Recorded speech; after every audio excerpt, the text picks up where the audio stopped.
All right. Y'all ready? Are y'all ready? Oh boy. I heard this was a train wreck. All right. Vice President, thank you for the time. Thank you. It's good to be with you, Brett. You know, voters tell pollsters all over the country and here in Pennsylvania that immigration is one of the key issues that they're looking at this election, and specifically the influx of illegal immigrants from more than 150 countries.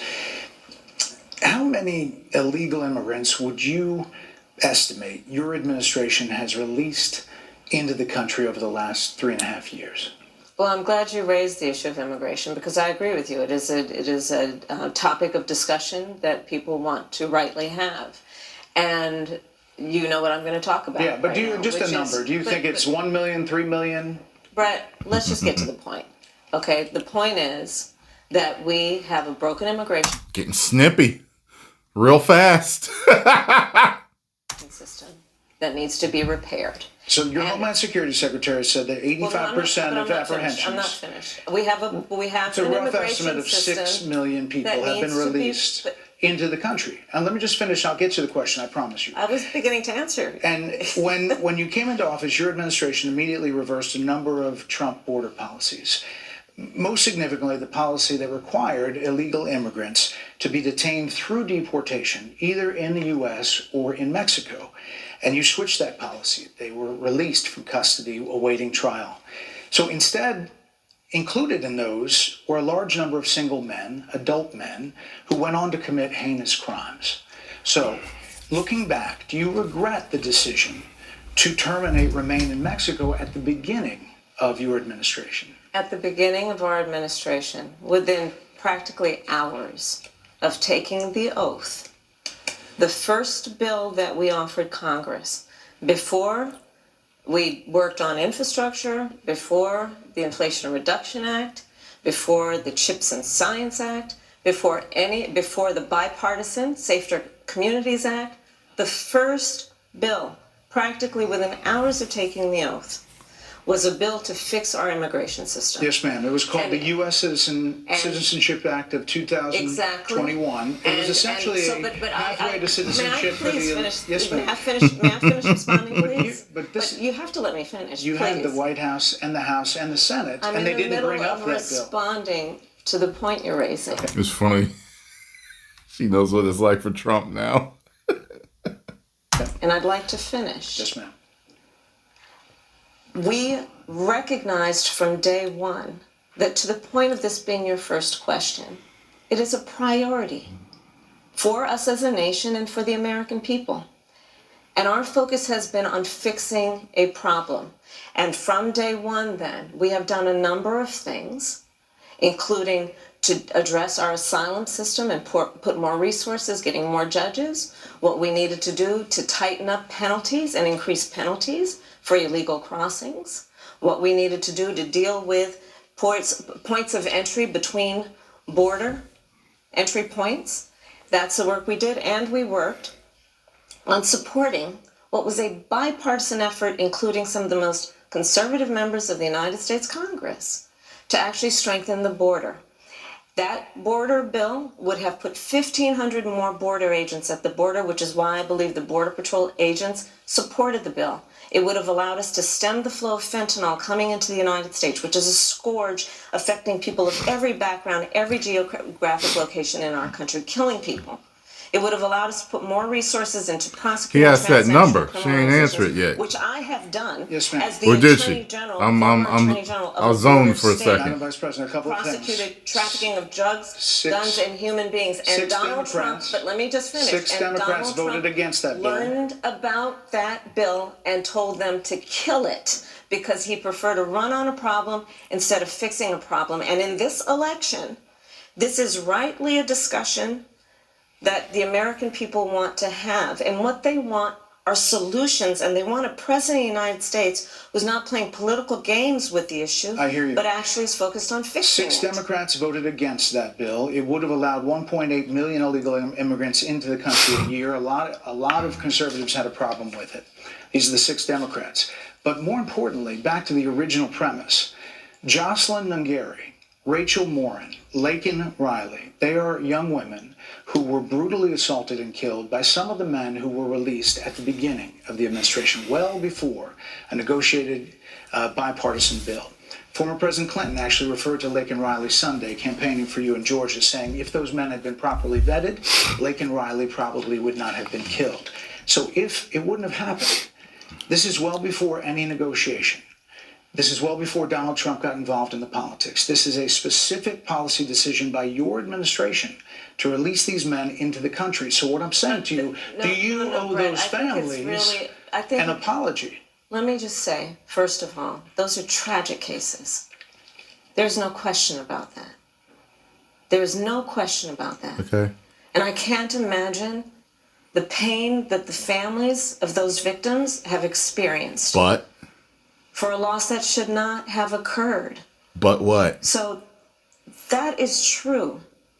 It is also true that if a border security had actually been passed 9 months ago, it would be 9 months that we would have had more border agents at the border, more support for the folks who are working around the clock trying to hold it all together. Madam Vice President. To ensure that no future harm would occur.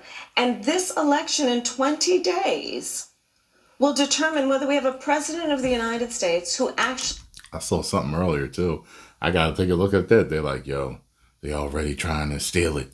It's like they posting some stuff on Twitter right now. I forgot what state they said. I don't know what's going on, but I just remembered I got to look at that. Cares more about fixing a problem, even if it is not to their political advantage in an election, because there was a solution, Brett. Madam Vice President, it was a policy decision in the early part of your administration. I will let one of the mothers talk about it. Take a listen. Because of the Biden-Harris administration open border policies catch and release, they were enrolled in the Alternatives to Detention program. This meant that they were released into the United States. It was not even a full 3 weeks later that they would take my daughter, Jocelyn Nungary's life. I believe the Biden-Harris administration open border policies are responsible for the death of my daughter. That's the early days. So do you owe them an apology is what I'm saying. I will tell you that I am so sorry for her loss. I am so sorry for her loss. Sincerely. I was like, you better apologize. I'm like, you can't say no. But let's talk about what is happening right now with an individual who does not want to participate in solutions.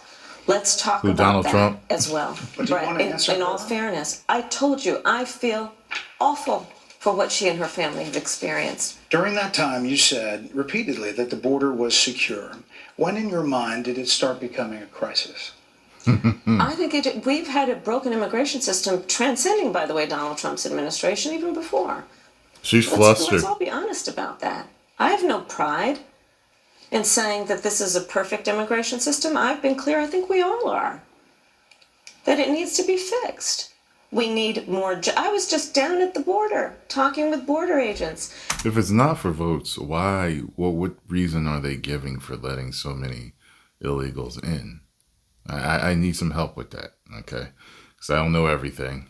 You know what I mean? And you guys asked me to react to a lot of stuff. So, yeah, I just don't know. I don't think that I've seen anything that has explained that.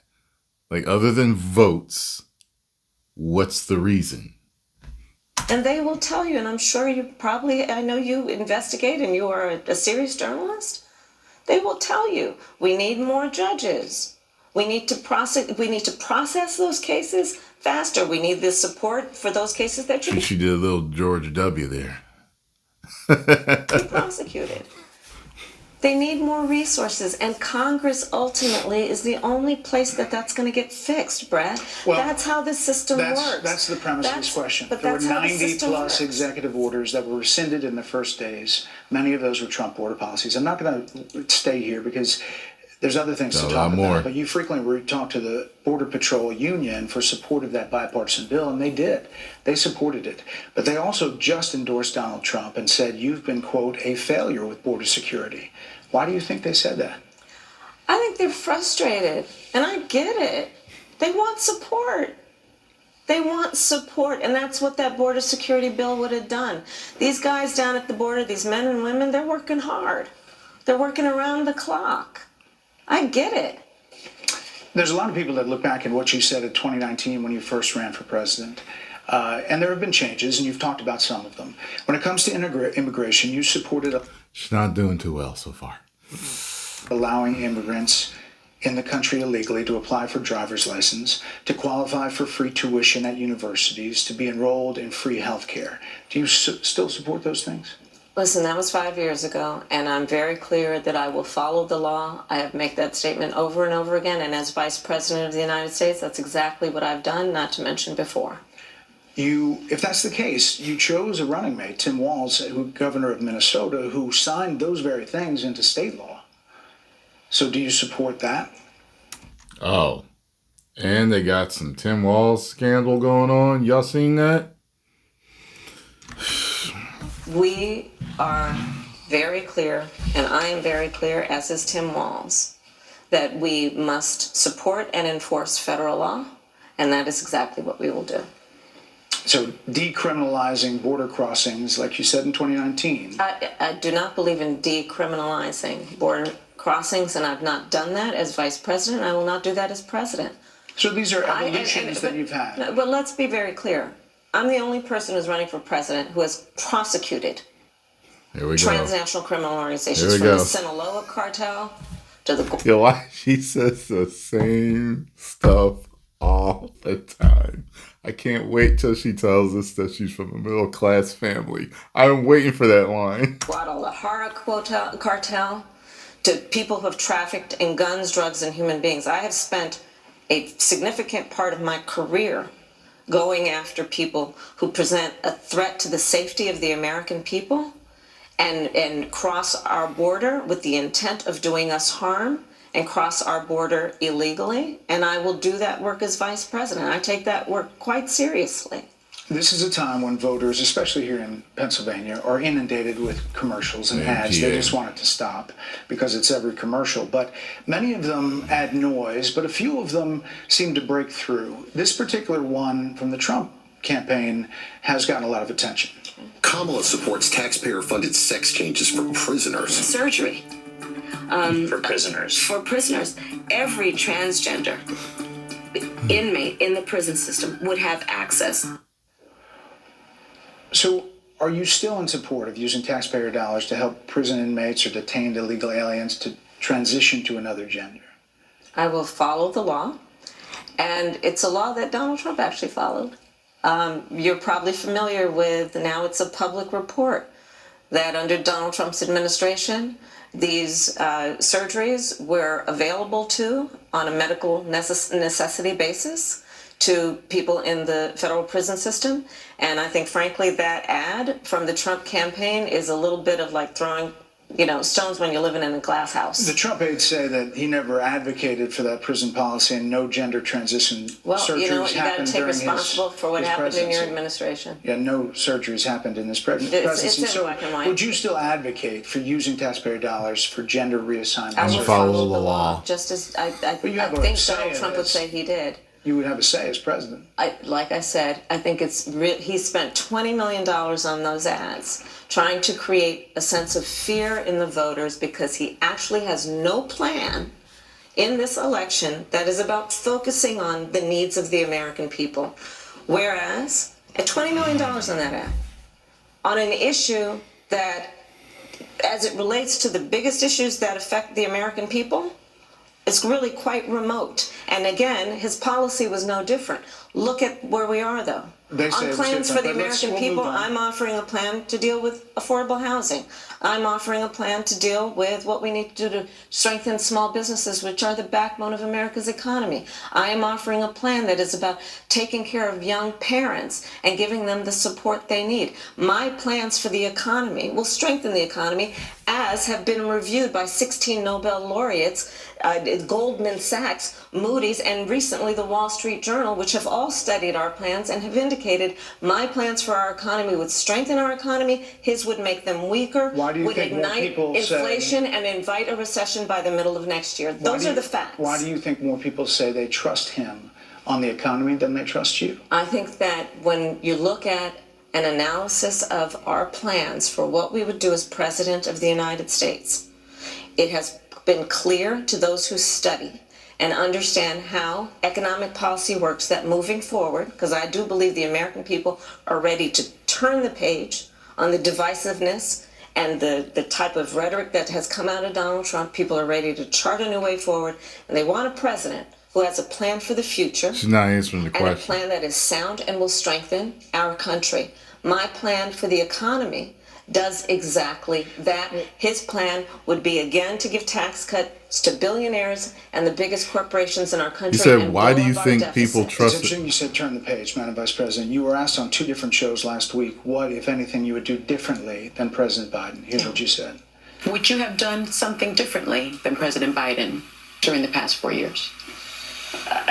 There is not a thing that comes to mind. I didn't think so. I was waiting for that. I was like, she don't want to go against and say no, that she wouldn't. In terms of, and I've been a part of most of the decisions that have had impact. Under a Harris administration, what would the major changes be, and what would stay the same?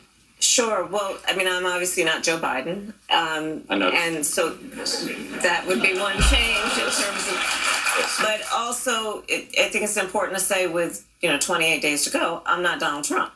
So, you're not Joe Biden, you're not Donald Trump, but nothing comes to mind that you would do differently? Let me be very clear. My presidency will not be a continuation of Joe Biden's presidency.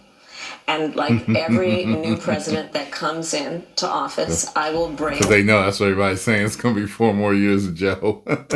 my life experiences, my professional experiences, and fresh and new ideas. I represent a new generation of leadership. I, for example, am someone who has not spent the majority of my career in Washington, D.C. I invite ideas, whether it be from the Republicans who are supporting me, who were just on stage with me minutes ago, and the business sector, and others who can contribute to the decisions that I make about, for example, my plan for increasing the supply of housing in America and bringing down the cost of housing, addressing the issue of small businesses, which is about working with the private sector to bring more capital and access to Yeah, capital she's throwing extra to our stuff small in. business leaders, He's including trying to my get to the plan next for question. I could tell by his body $25,000 language. down payment assistance for first-time home buyers and for This is a small word businesses, salad. extending the tax deduction from $5,000 to $50,000. We've heard a lot about those plans in recent days. Your campaign slogan is a new way forward, and it's time to turn the page. You've been vice president for 3.5 years, so what are you turning the page from? Well, first of all, turning the page from the last decade in which I love how he asked that question. Where are we turning the page from? we've been burdened with the kind of rhetoric coming from Donald Trump that has been designed and implemented to divide our country and have Americans literally point fingers at each other. Rhetoric and an approach to leadership that suggests that the strength of a leader is based on who you beat down instead of what we all know. The strength of leadership is based on who you lift up. The strength of an American president, which is one who understands that the vast majority of us have more in common than what separates us. Madam Vice President, more than turning the page. 70% of people That is tell about pollsters, turning the page on rhetoric that people are frankly exhausted of, Brett. more than People are 70% of people exhausted. tell the country is on the wrong track. They say the country is on the wrong track. If it's on the wrong track, It's almost 80. that track follows 3.5 years of you being vice president and President Biden being president. That is what they're saying, 79% of them. Why are they saying that? If you're turning the page, you've been in office for 3.5 years. And Donald Trump has been running for office. But you've been the person holding the office. Come on. Madam You Vice and I President. both know what I'm talking about. You and I both know what I'm talking about. I actually don't. What are you talking about? She went right back to Donald, man. She will not let his ankles go, boy. She's not answering these questions. Well, yo, it's listen. I think it's over. It's over. It's Trump 2024.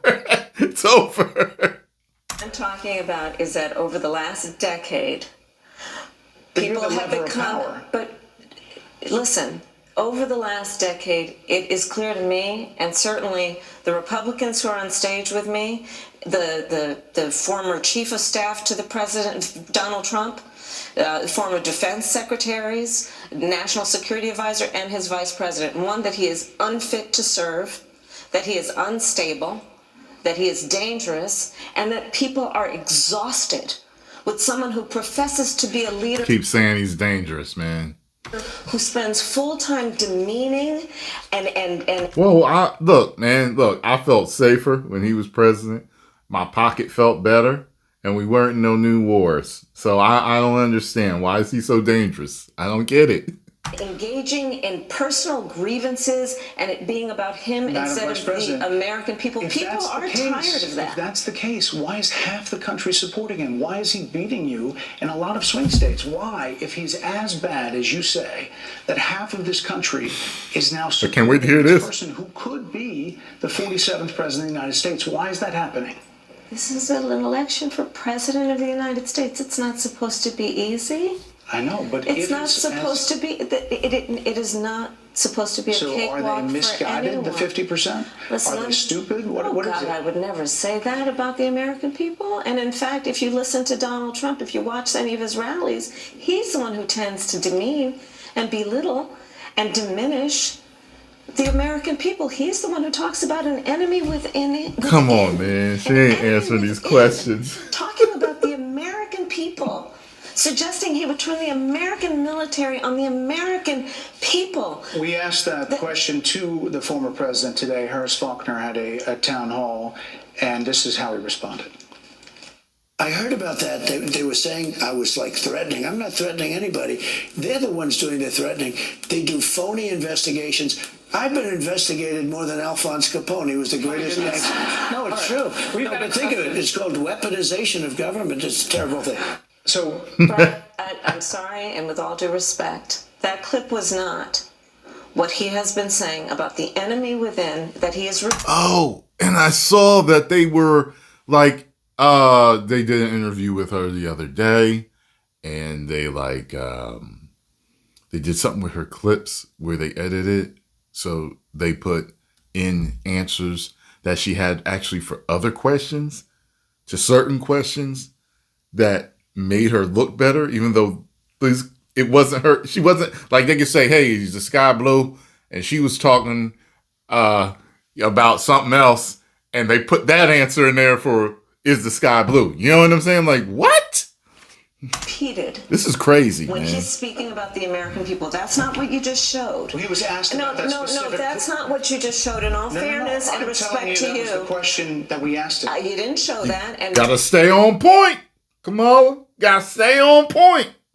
Here's the bottom line. He has repeated it many times, and you and I both know that.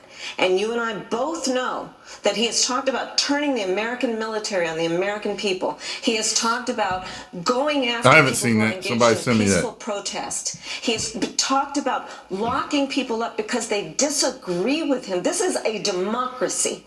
And in a democracy, they're putting their foot down the now. President of the United States, in the United States of America, should be willing to be able to handle criticism without saying he'd lock people up for doing it. And this is what is at stake, which is why you have someone like the former chairman of the Joint Chiefs of Staff saying what Mark Milley has said about Donald Trump being a threat to the United States of America. He's quoted in the Bob Woodward book that way, yes. Let me ask you this, Madam Vice President. You call Donald Trump... The significance of that. You call Donald Trump... he's misguided. You say now he's unstable. He is unstable, Brett. He's not well. You say he's mentally not stable. He's not stable. Let me ask you this. You told me that yeah, I stopped watching the Young Turks as much. One of the dudes on there is always calling him a maniac. Like, he's just always going off and flipping out, and he's so savage about it. I'm like, why are you flipping out this much? And you just keep calling him a maniac, and I'm thinking something's wrong with him rather than Trump, the way he's going after Trump. he's a maniac. He's a maniac. I'm like, I don't see any maniacal behavior. You know what I'm saying? Like I said, I think both sides are dirty. But I'm not seeing any maniacal behavior. Like, interviewers that Joe Biden was on his game, that ran around circles on his staff. When did you first notice that President Biden's mental faculties appeared diminished? she ain't gonna be able to answer this. Joe Biden, I have watched from the Oval Office to the Situation Room, and he has the judgment and the experience to do exactly what he has done in making very important decisions on behalf of the American people. What did I tell you? Joe Biden, concerns raised? right? Joe Biden is not on the ballot. I understand. What did I tell you? Donald Trump is. What did I tell you? George Clooney said within a few minutes of talking to President Biden at a fundraiser that he thought this was not the same Joe Biden that we saw on the debate stage. Donald Trump is on the ballot. I understand. You met with him at least once a week for 3.5 years. You didn't have any concerns? She is frustrated. I think the American people have a concern about Donald Trump, which is why the people who know him best, including leaders of our national security community, have all spoken out. Even people who worked for him in the Oval Office, worked with him in the Situation Room, and have said he is unfit and dangerous and should never be president of the United States again. Going back to Trump. Including his former vice president, which is why the job was open. Yo! Choose another She went way. right back to Trump. That is a fact. That is a fact. Okay. Madam Vice President, 2 more things. You were asked on 60 Minutes about the biggest threat that the world faces, that the U.S. faces. It was a 60-minute interview, right? Where they was like, yeah, they cut and pasted answers. Which foreign country do you consider to be our greatest adversary? I think there's an obvious one in mind, which is Iran. Iran has American blood on their hands, okay? This attack on Israel, 200 ballistic missiles. What we need to do to ensure that Iran never achieves the ability to be a nuclear power, that is one of my highest priorities. Sound like we got another war if she's in office. I don't think it's no guarantee if Trump's in office, but I think it's, I feel safer that he won't, that he'll try his best not to. I don't know about, look at her face right there. Ooh, she looks like she is fuming. Number experts thought you would say China. The FBI director had said that. But you said Iran. If that's the case, what do you say to critics who look at the actions of your administration and say you're not acting like Iran is the number one threat? Well, I will tell you most recently, whether it was in April or in October, in the several hours on each occasion that Iran posed a threat to Israel, I was there. Most recently in the Situation Room, in the most recent attack. Hello, America. You know, why are they drilling with her? You know, see, in sales, they have done something called drills, you know, just like they have in sports and stuff like that. And you run these drills and you run scripts, and it teaches you how to answer every possible question that your customer or client could possibly have. And you do these drills over and over and over and over and over and over again, so you get it perfect. I feel like she doesn't practice anything. She stutters, stammers, she's flustered, she's tap dancing around the questions. She you're going after Trump. This is bad, man. Working with the heads of our military and doing what America must always do to defend and to support Israel in its requirement to defend itself, and to give American support to be able to allow they telling him Israel rap. to have the resources to defend itself. Man, I wish this was an hour long. Attack, including from Iran and Iran's terrorist proxies in the region. Right. And that But those is, proxies were getting and funded by my Iran. commitment to that is unyielding and unwavering. Critics just say that you either relaxed or failed to enforce sanctions on Iran, allowing all of this money to flow into Iran, like billions. Let's go back to Donald profits. Trump, who pulled out of a deal that would have actually put Iran in check. The estimates and then in billions. It was during Donald Trump's that administration that Iran regime. That we had an American military base that was attacked, where American soldiers suffered traumatic brain injuries, and Donald Trump dismissed them as headaches, not to mention how Donald Trump has treated and talked about America's military and military service people, calling them suckers and losers, Hamas, has diminished the significance. We're talking over each other. I apologize. I would like that we would have a conversation that is grounded in full assessment of the facts, which includes, I think this interview is supposed to be about the choices that your viewers should be presented about this election, and the contrast is important. Yes, ma'am. And on the subject of Iran, I am offering what should be an important contrast that is presented for folks to make a decision and there are critics that they feel. who look at what the administration did and say and think differently. Madam Vice President, they're wrapping me very hard here. I hope you got to say what you wanted to say about Donald Trump. There are a lot of things There's more to say. I have there much more are to a say, lot of actually. things that people learn about you. I want an hour. That's why I invite everyone to go to KamalaHarris.com, and you will see that I have 80 pages of policies that are quite comprehensive and should be accessible to anyone who would like to read them.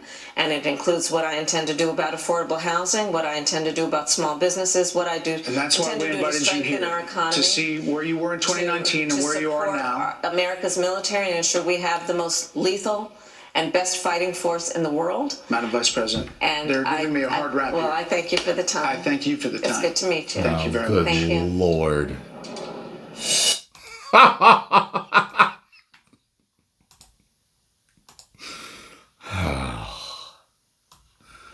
Oh boy. Man.